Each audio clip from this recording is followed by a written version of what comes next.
The binoculars were so cold they burned against his face. Major General Terry de la Mesa Allen pressed them harder anyway, ignoring the ache, focusing on what mattered. Through those lenses, in the pale dawn light of March 23, 1943, he could see his own death approaching, pouring out of the mountain pass like a metal flood, fanning across the valley floor with the terrible confidence of predators who'd already tasted blood. Panzer Mark IVs, their long 75mm guns sweeping side to side, armored half-tracks packed with infantry, self-propelled guns bringing up the rear. The whole murderous parade throwing up dust clouds that looked like smoke from a distant fire. Allen had seen intelligence reports. He knew these weren't just any German tanks. This was the 10th Panzer Division, elite, experienced, undefeated. These were the same men who'd shattered American forces at Kasserine Pass just 27 days earlier. The same crews who'd sent thousands of American boys running in panic, abandoning their weapons, their vehicles, their positions. The same veterans who bragged afterward that Americans were cowards who defolded at the first real fight. Now those Germans were coming back to finish the job. And Allen's men, the Big Red One, the 1st Infantry Division, were supposed to stop them. Here's what made that moment so terrifying. Those Americans dug in across the valley. Most of them were the same soldiers who'd broken at Kasserine. They'd felt the earth shake under German artillery. They'd watched panzer formations roll through their lines like knives through paper. They'd seen friends die, heard the screams, tasted the dust of retreat. They knew exactly what those approaching tanks could do. They'd lived the nightmare once already. The question burning in Allen's mind wasn't whether his men were brave. He knew they were. The question was whether courage alone could stop 50 German tanks driven by veterans who'd conquered Poland, France, and half of Russia. The question was whether 27 days of desperate training and rushed reforms could possibly transform an army that had suffered the worst American defeat of the war to something that could stand toe-to-toe with the Wehrmacht's finest. In 90 minutes, Allen would have his answer, and so would the entire world. But to understand what was about to happen in that Tunisian valley, to grasp why this battle mattered more than just another skirmish in North Africa, you need to understand the disaster that came before. You need to see just how badly things had gone wrong at Kasserine Pass, because the depth of that failure makes what happened at Guettar nothing short of miraculous. The disaster that changed everything February 14, 1943, Valentine's Day, while Americans back home were exchanging cards and chocolates, American soldiers in Tunisia were about to receive a very different kind of message from their enemies. Field Marshal Erwin Rommel looked at the map of central Tunisia and saw opportunity. The Americans holding Kasserine Pass were green. Intelligence said they were scattered, disorganized, poorly positioned. Their commander, Major General Lloyd Fredendall, had made almost every mistake in the book. This would be easy. Rommel was right, it was easy, horrifyingly easy. The Americans at Kasserine Pass weren't just inexperienced. They'd been set up to fail by their own leadership. Fredendall had scattered his forces across miles of desert in what military doctrine calls penny packets, small, isolated groups that couldn't support each other, couldn't concentrate their firepower, couldn't even see their neighboring units in some cases. When one group got hit, the others might not even know about it until hours later. The American tanks were a joke by German standards. M3 Lee and Grant models, tall and ungainly, with their main 75mm gun mounted in a side sponson instead of a rotating turret. This meant they couldn't shoot at enemies without exposing their entire hull. The 37mm gun in the actual turret was essentially useless against German armor. These machines had been designed in a hurry back when America thought it might never have to fight tanks at all. Now they were facing Panzer IVs and Tigers crewed by men who'd spent 3 years perfecting the art of mechanized warfare. The infantry hadn't been trained properly either.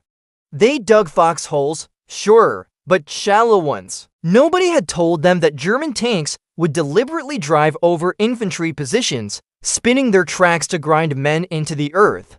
Nobody had prepared them for the sound of German artillery, for the screaming Nebelwerfer rockets that tore through the air like freight trains. Nobody had explained that retreat without orders often meant running straight into German positions because no one knew where the enemy actually was. When Rommel attacked on February 19th, the American lines didn't just break, they disintegrated. German panzers burst through Kasserine Pass like water through a broken dam. Italian forces swarmed over American artillery positions before the gunners could even traverse their pieces. Tank crews abandoned their vehicles and ran. Infantry units dissolved into streams of individual soldiers, each man making his own decision about which direction meant safety. Supply dumps were set on fire by their own troops to keep them from German hands. Entire battalions simply ceased to exist as organized fighting units. For 5 days, American forces fell back. And back, 50 miles of retreat. Towns lost, equipment abandoned, men captured or killed or simply missing, scattered across the Tunisian desert. The final butcher's bill made for grim reading. 6,500 American casualties. 300 dead, 3,000 wounded. 3,000 missing, most of them prisoners now, being marched toward German POW camps. 183 tanks destroyed or abandoned. 208 artillery pieces lost. Hundreds of trucks, half-tracks, jeeps, and support vehicles either captured or burning. German losses, 989 casualties total. 34 tanks, a rounding error by comparison. But numbers don't capture the real damage. The psychological wound went deeper than any casualty report could measure. American soldiers had believed they were tough. They trained hard. They crossed the Atlantic ready to prove themselves. Now they'd been humiliated by an enemy who seemed to operate on a different level of military competence entirely. German radio broadcasts mocked them.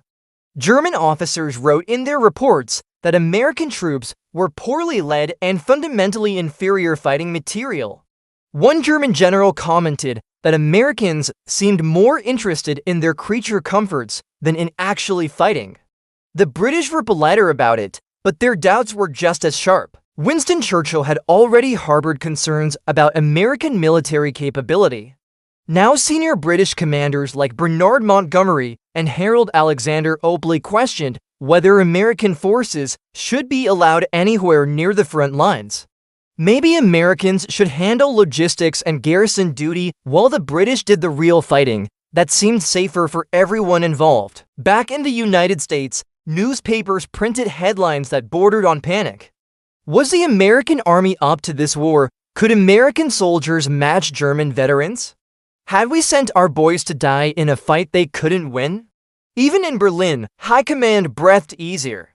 Field Marshal Albert Kesselring assured Adolf Hitler that the American threat in North Africa had been vastly overstated. The Americans were amateurs playing at war. Germany's eastern and western fronts were secure, but there was one man who looked at the smoking wreckage of Kasserine Pass and saw something different. One commander who refused to accept that American soldiers were inherently inferior. One leader who understood that the problem wasn't the quality of the men, but the quality of the system that deployed them. His name was Dwight David Eisenhower. The Supreme Commander's calculated gamble. Eisenhower sat in his headquarters in Algiers reading casualty reports and after-action assessments with the methodical attention of a man who knew that lives depended on getting the next decision right. He'd been Supreme Allied Commander for 4 months. This was his first major ground campaign, and it had been an unmitigated disaster. Lesser commanders might have looked for scapegoats among the troops. Easier to blame soldier morale or American softness or the inherent difficulty of the terrain. But Eisenhower had built his entire career on honest assessment. He'd spent decades studying military history, and he knew one inescapable truth. Soldiers will fight and die with extraordinary courage if you give them proper training, proper doctrine, and proper leadership. Soldiers will break and run if you throw them into battle unprepared, uncoordinated, and poorly led. Kasserine Pass wasn't a failure of American courage, it was a failure of American preparation. Eisenhower pulled out a yellow legal pad and started making lists. Not lists of who to blame, but lists of what to fix. Artillery coordination, tank doctrine, infantry training, air support integration, command structure, defensive positioning, communications procedures. Every system that had failed needed to be rebuilt. And there wasn't time for a leisurely reform process. The Germans were still out there. The next battle was already on the horizon. He had weeks, not months, maybe not even weeks. The first stroke was surgical and brutal. On February 26th, just 2 days after Rommel broke off his attack at Kasserine, Eisenhower relieved Lloyd Fredendall of command. No appeals, no second chances. Fredendall had commanded from a headquarters 70 miles behind the front, dug into a canyon like a fortress, more concerned with his own safety than with seeing the battlefield. He'd scattered his forces like a man spreading seeds, hoping something would grow. He'd never properly reconnoitered the terrain, never walked the ground where his men would fight and die. His removal was swift and absolute. His replacement arrived with the personality of a hurricane. Major General George Smith Patton Jr. was 57 years old, profane, imperious, obsessed with military history, and utterly convinced that American soldiers could beat any enemy on earth if led with sufficient audacity and discipline. He'd spent his entire life preparing for this moment.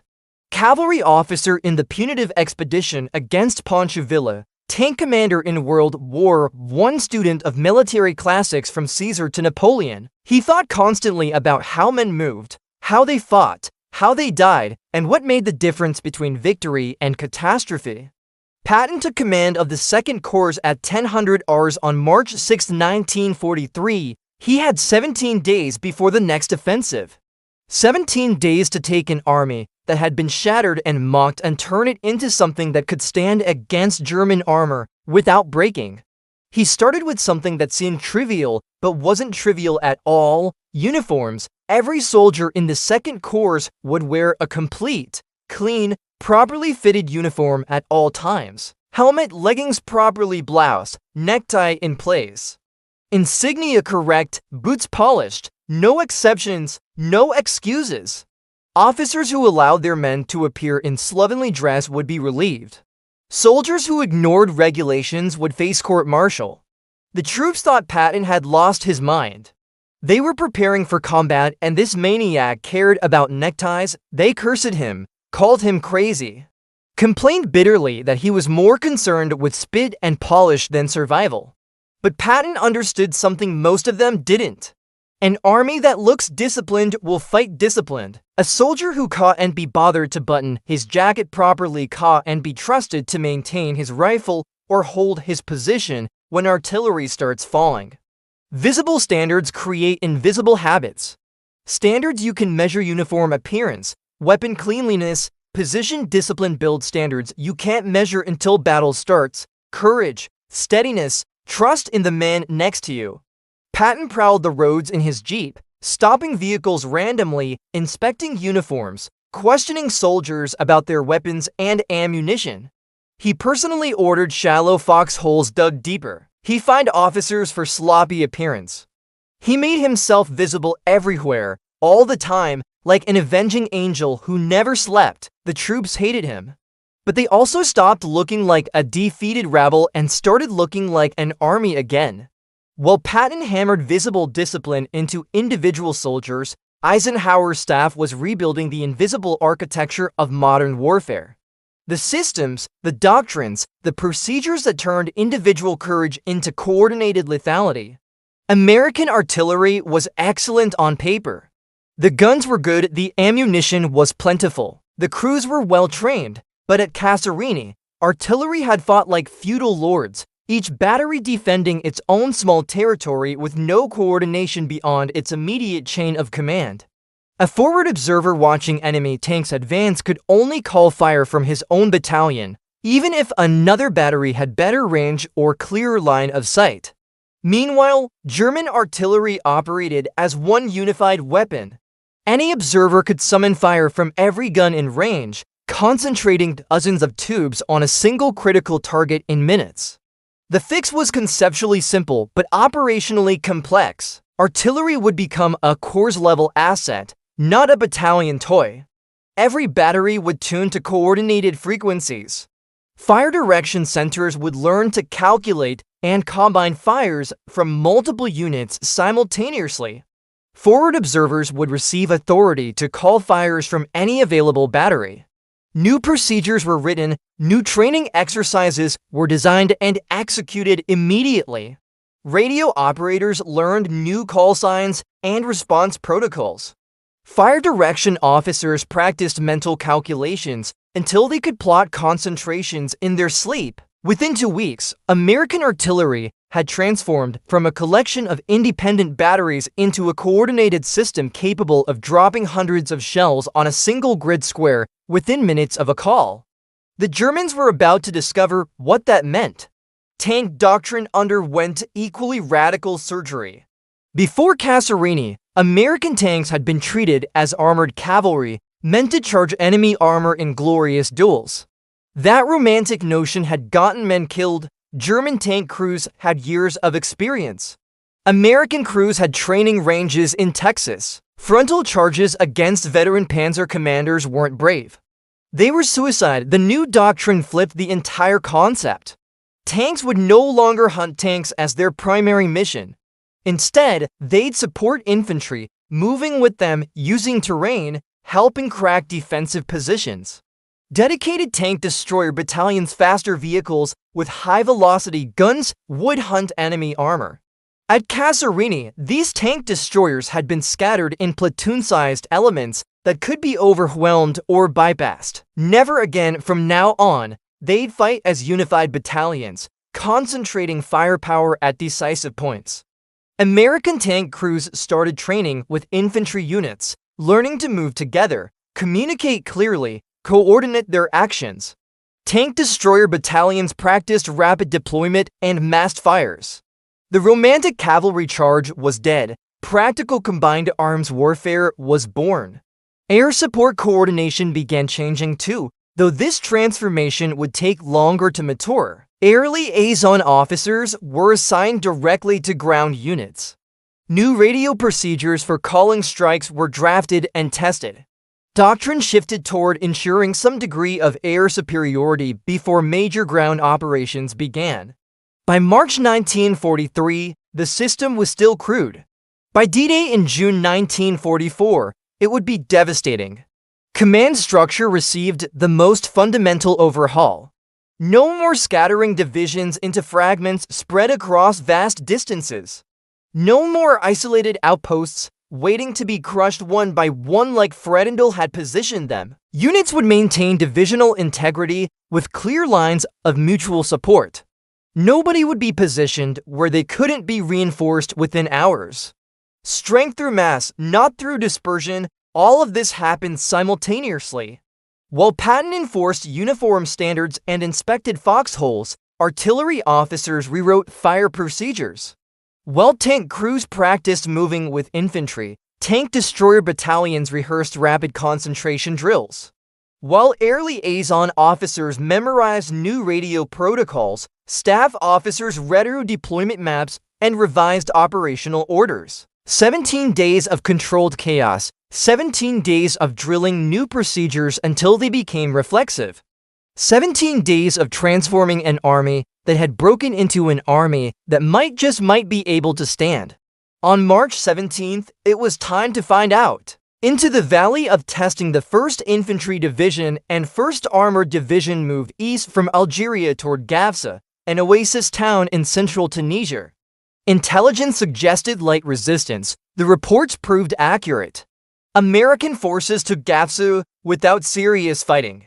The next day, Colonel William Darby's elite 1st Ranger Battalion pushed further east and occupied the oasis of Guettar.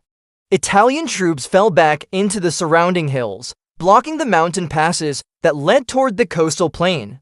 Those passes were the keys to the entire campaign. If American forces could break through, they'd cut German forces in southern Tunisia away from their supply lines, pinning them between advancing Americans in the west and British forces driving from the east.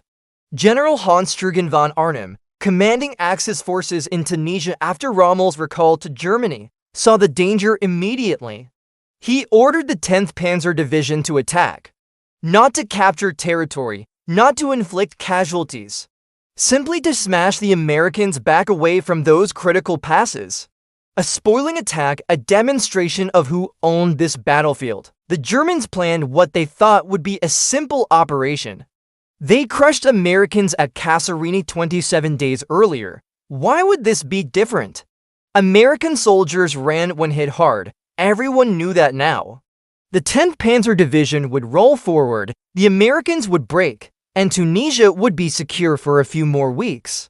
The Germans had no idea they were about to collide with an army that had spent every hour of those 27 days learning how to kill them. March 23, 1943, 0600 hours. Dawn broke over the Guettar Valley with that crystalline clarity you only get in desert highlands. No clouds, no haze, perfect visibility. The kind of morning where you can see for miles, where every detail stands out sharp and clear. German tank engines rumbled to life in the mountain passes to the east. Commanders checked maps, confirmed objectives, made final radio checks. The column rolled forward. Panzer Mark IVs took the lead. Their long-barreled 75mm guns, the best tank weapon Germany had fielded in North Africa. Behind them came Marder tank destroyers, open-topped killers mounting captured Soviet 76mm guns. Armored half-tracks carrying Panzer Grenadier infantry. Motorcycle reconnaissance teams racing ahead to probe for weak points. From a German perspective, this must have looked like a parade ground exercise. Wide, flat valley about 2 miles across, perfect tank country. And somewhere out there, dug in and waiting, another group of Americans who'd surely run when the shooting started. But the valley wasn't empty, and the Americans weren't planning to run. Terry Allen had positioned his division with the cold calculation of a man who de-studied what went wrong at Kasserine and swore never to repeat those mistakes. His positions bore no resemblance to the scattered penny packets that had doomed Fredendel's force. The 1st Infantry Division was arrayed in depth across the valley. Not a thin line waiting to be broken, but multiple defensive belts, each supporting the others. Forward elements held ridge lines and high ground with carefully plotted fields of fire. Behind them, 2nd and 3rd defensive lines waited in positions that could reinforce the front or catch Germans who broke through. Artillery batteries sat tucked behind hills, invisible from the valley floor, but already registered on every likely German approach route. Forward observers had spent days walking the ground, plotting ranges, identifying landmarks they could use to call corrections. Tank destroyer battalions had dug in at carefully chosen points with their guns already laid on probable avenues of advance.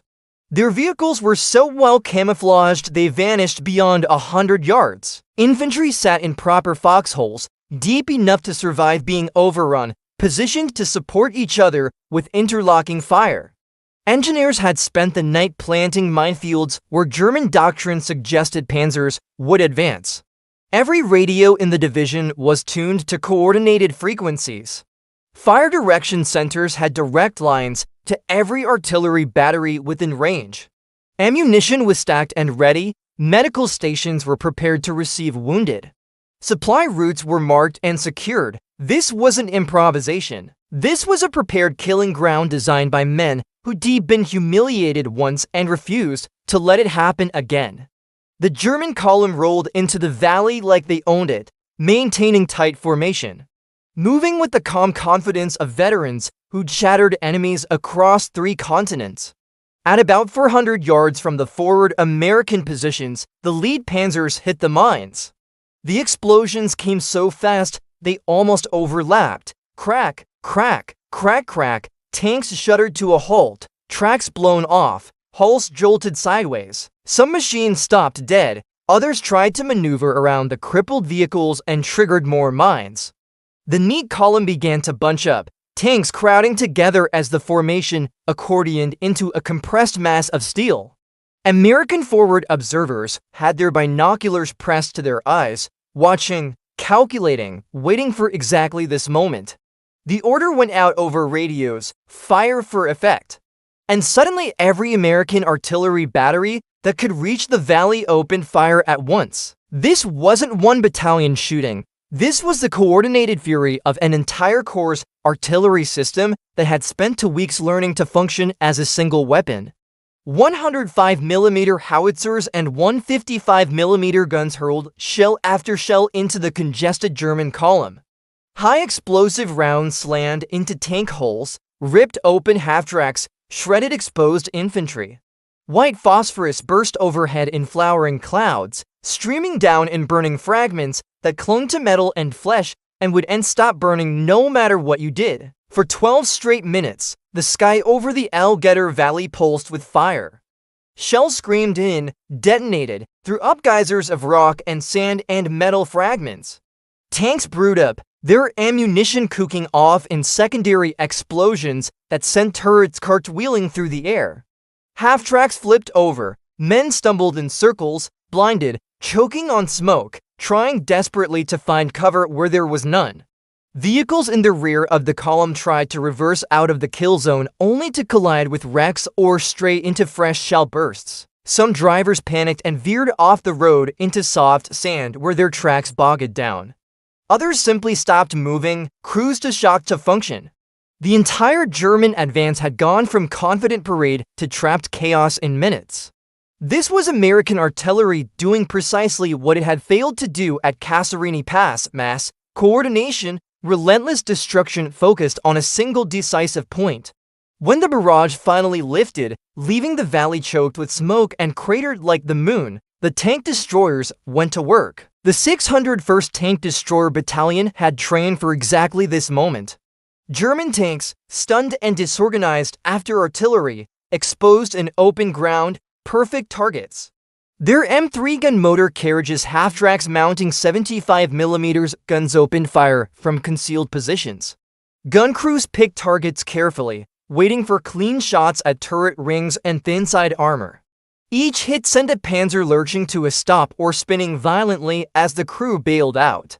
The 899th Tank Destroyer Battalion added heavier fire from supporting positions. Their M10 tank destroyers mounted proper 3-inch guns that could punch through panzer armor at these ranges. Shells slammed into German tanks, penetrated, and turned interiors into slaughterhouses of fragmented metal and burning fuel. Any German attempt to reorganize was shredded. The Americans had massed their anti-tank weapons, coordinated their fires, and created overlapping kill zones exactly where doctrine said German armor would have to advance. By 0900 hours, the valley floor looked like a scrapyard. Roughly 30 German tanks were destroyed or disabled. Burned holes, shattered tracks, turrets blown clean off. Crews dead inside or scattered in the rocks. The 10th Panzer Division elite, experienced, undefeated pulled back toward the mountain passes, leaving behind a graveyard of vehicles and the bodies of men who thought Americans were cowards. At one point during the battle, 2 German tanks broke through the chaos and roared toward Allen's forward command post, their guns traversing, looking for targets. Staff officers urged Allen to pull back to safety. He refused with language that would have made Patton proud. "I will like hell pull out," he snapped. "And I will shoot the first bastard who does." The tanks were destroyed by direct artillery fire before they reached the command post. Allen stayed exactly where he was. The Americans had just achieved their first clear defensive victory against German armor in World War II, but the Germans weren't done trying. Around 1645 hours, as afternoon shadows stretched across the valley, the 10th Panzer Division attacked again. Different approach this time, trying to slide in from an angle and turn the American flank. The result was exactly the same: minefields, coordinated artillery, tank destroyers firing from prepared positions. By nightfall, the Germans had abandoned any thought of breaking through the valley and withdrawn into the hills. The battle would drag on for nearly 2 more weeks as American forces fought to force the mountain passes. Italian troops on hills designated 369 and 770 to fought stubbornly, using terrain expertly, making the Americans pay for every yard. Progress was slow and costly, but strategically, the momentum had shifted in ways the Germans couldn't reverse. On March 26th, British forces launched Operation Supercharge 2, breaking through the Marif line to the east and forcing German units to fall back north toward Tunis by April 7th. Elements of American forces at Guettar linked up with the British 8th Army. Axis forces in southern Tunisia were effectively trapped in a shrinking pocket, with the Mediterranean at their backs and Allied armies closing from multiple directions. The end of the Tunisian campaign became a matter of when, not if. On May 13, 1943, the last Axis forces in North Africa surrendered. Nearly 250,000 German and Italian troops went into captivity. North Africa belonged to the Allies. But numbers and territory don't capture the real significance of Guettar. The true victory was subtler and more profound. The transformation that changed warfare. Guettar proved something that mattered far more than just winning one battle. It proved that the changes Eisenhower and Patton had forced through in 27 desperate days actually worked in combat. Artillery coordination, now functioning as a true corps-level weapon system, could mass overwhelming fire on critical targets within minutes. Tank destroyer battalions, kept intact instead of scattered into useless fragments, did exactly what they were designed to do: hunt and kill enemy armor with concentrated firepower. Combined arms coordination between infantry, tanks, artillery, and air support was far from perfect, but it was light years ahead of the chaos at Kasserine Pass, and perhaps most importantly, the intangible factor had shifted. American soldiers now knew they could stand toe-to-toe with veteran German troops and win. They'd felt the earth shake under German artillery and held their positions. They'd watched panzers advance and destroyed them. They'd been called cowards and proven that label wrong with blood and fire. The Germans saw it too. After Guettar, German intelligence reports stopped describing Americans as second-rate amateurs. Rommel, who'd been recalled to Germany 2 weeks before the battle, later wrote that the Americans had recovered very quickly from their initial shock and had soon succeeded in damming up German advances. The respect was grudging, but it was real. What makes this transformation genuinely astonishing is the compressed timeline. 27 days separated complete disaster from solid victory. Less than 4 weeks between humiliation and redemption. In military history, institutional change usually takes years. Doctrines are debated, reforms are proposed, studied, revised, debated again. New procedures get tested cautiously. Change happens slowly because armies are enormous bureaucracies resistant to sudden shifts. The American army in North Africa rewrote that script. Why? First, because they admitted the problem without flinching.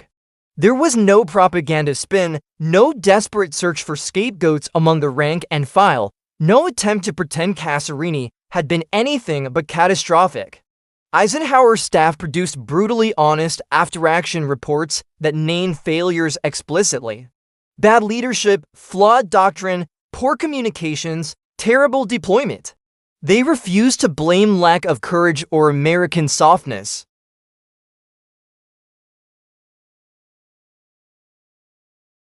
Second, Eisenhower had the authority to act without waiting for permission from distant committees.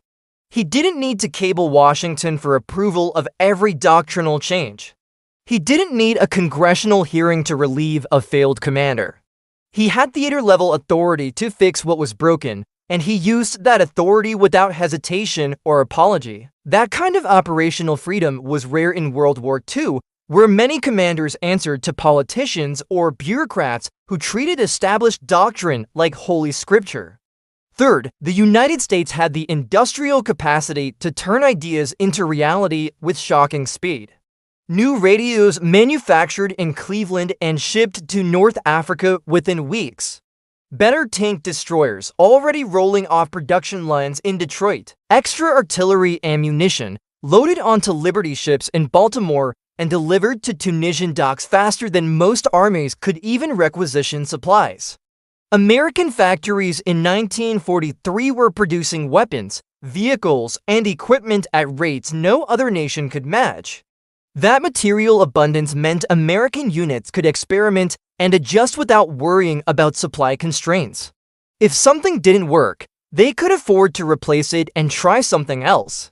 Fourth, Americans were willing to learn from enemies without wounded pride getting in the way. Staff officers studied German tactics with the cold objectivity of engineers examining a superior machine. They adopted what worked, they developed specific counters. There was no institutional ego demanding they do it the American way just because it was American. If German artillery coordination was more effective, copy the concept and improve on it. If German combined arms tactics were superior, analyze them ruthlessly and build better versions. Victory mattered more than pride. Fifth, they trained relentlessly under the pressure of imminent combat. Those 17 days between Patton taking command and the first shots at Guettar weren't spent brooding or recovering morale. They were spent drilling. Soldiers dug foxholes, filled them in, dug them again until the muscle memory was automatic. Radio operators rehearsed call procedures until they could execute them half asleep under artillery fire. Tank crews practiced moving with infantry instead of racing ahead. Tank destroyer battalions fired and displaced as unified battalions until the coordination became instinctive. Air liaison officers rehearsed mock air strikes. By the time the Second Corps went back into battle, the new procedures weren't just theories written in manuals. They were habits burned into muscle and reflex. There's one more factor worth examining. Inexperience, usually considered a fatal weakness, turned out to be a hidden advantage. The American Army in 1943 didn't have generations of accumulated tradition defending outdated methods. There were no sacred cows to protect, no institutional memory insisting that things had always been done a certain way. When something failed at Kasserine, the Army could simply say that doesn't work, change it without shattering decades of institutional identity. Flexibility came easier because there was less history to defend. The lessons learned in Tunisia didn't stay in Tunisia. They metastasized across the entire American military system. Artillery coordination procedures spread to every theater. The ability to mass fires from multiple battalions on a single target within minutes became standard American practice. Combined arms doctrine reshaped training programs back in the United States.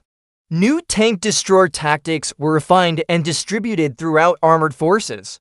Air-ground coordination improved with every subsequent operation, moving from crude to sophisticated to devastating. By the time American troops hit the beaches of Sicily in July 1943, they were demonstrably different from the force that had landed in North Africa 8 months earlier.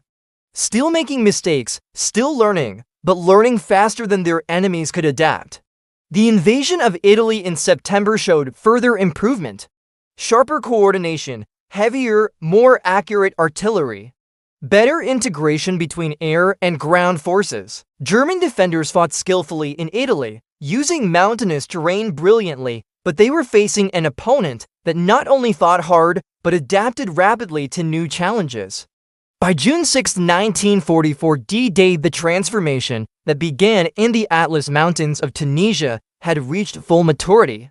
The American army that stormed Normandy's beaches had some of the best artillery coordination in the world, experienced leaders at every echelon.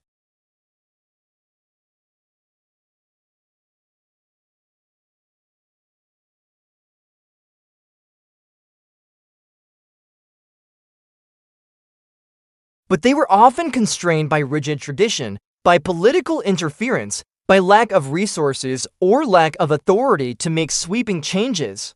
The American military system, for all its flaws, made adaptation itself a core institutional strength.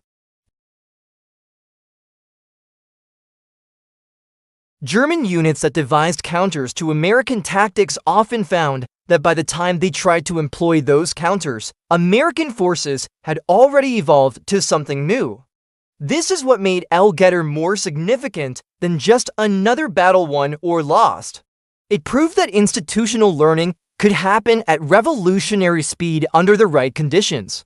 Honest assessment plus operational authority plus material resources plus willingness to change equals transformation that would normally take years compressed into weeks. All of those abstract concepts: industrial power, doctrinal flexibility, willingness to learn, relentless training became concrete on March 23, 1943, in a Tunisian valley where American soldiers proved they were nobody's cowards. The moment that mattered, evening fell over the Guettar Valley with that sudden finality that desert evenings bring. One moment there's light, the next, shadows stretch and merge and darkness claims everything except the stars. Major General Terry Allen stood outside his command post watching the last German tanks withdraw through the mountain pass, silhouettes against the fading sky. The air smelled of cordite, burned oil, scorched metal. That particular combination of scents that battlefields always carry.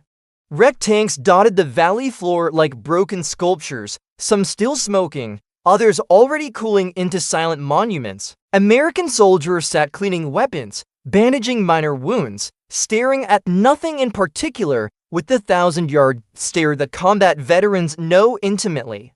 They were exhausted, filthy, some were wounded, some had seen friends die. All of them had just survived something that should have killed them. 27 days earlier, these same men had been labeled cowards by German officers and doubted by their British allies. Now they stood their ground against one of the Wehrmacht's finest armored divisions and stopped it cold. Not through luck, not through overwhelming numbers. Through discipline, doctrine, coordination, and the willingness to learn from failure, Allen didn't cheer. There were still hills to take, passes to force, men to bury, reports to write. The Tunisian campaign would grind on until May 13th, when the last Axis forces in North Africa surrendered. But he knew, just as Eisenhower knew back in Algiers, just as the Germans were beginning to suspect, that something fundamental had changed. The question that had hung over the American military effort in World War II, could American soldiers match German veterans in real combat, had been answered definitively, not with propaganda, not with speeches.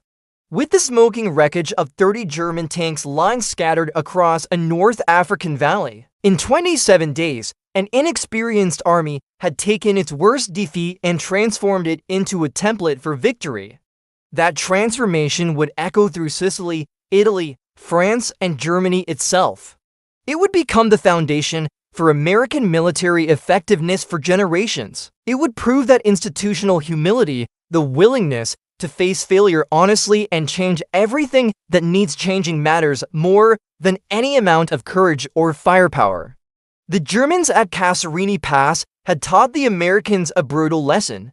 The Americans at Guettar returned the favor with interest, and somewhere in that exchange, in that crucible of disaster and redemption compressed into 4 weeks, the American army became what it would remain for the rest of the war, an organization that learned faster than it forgot, that adapted quicker than its enemies could counter, that turned every defeat into a lesson and every lesson into doctrine. That was the true miracle of Guettar, not just the wrecked panzers in the valley, but the quiet, stubborn decision to face catastrophic failure without excuses and rebuild everything that mattered from the ground up.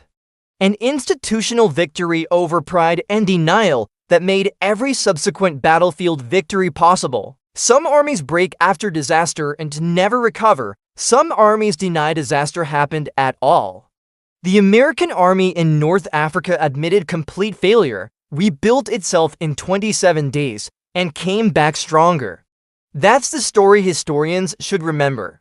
That's the lesson that transcends one battle in one campaign in one theater of one war. Honest self-assessment plus authority to change plus resources to implement plus relentless execution equals transformation that most organizations take years to achieve, compressed into less than a month. The sun set completely over the Guettar Valley. Stars emerged in the clear desert sky. American soldiers dug fresh foxholes for the night, posted sentries, cleaned weapons one more time. Tomorrow they'd advance again. Tomorrow there would be more hills to take, more Germans to fight. But tonight, they were men who'd been called cowards and proven that label wrong with fire and blood and the systematic application of hard lessons learned. Tonight, they'd earned the right to sleep knowing they were nobody's victims anymore. 27 days had made all the difference. 27 days that changed an army, 27 days that changed a war.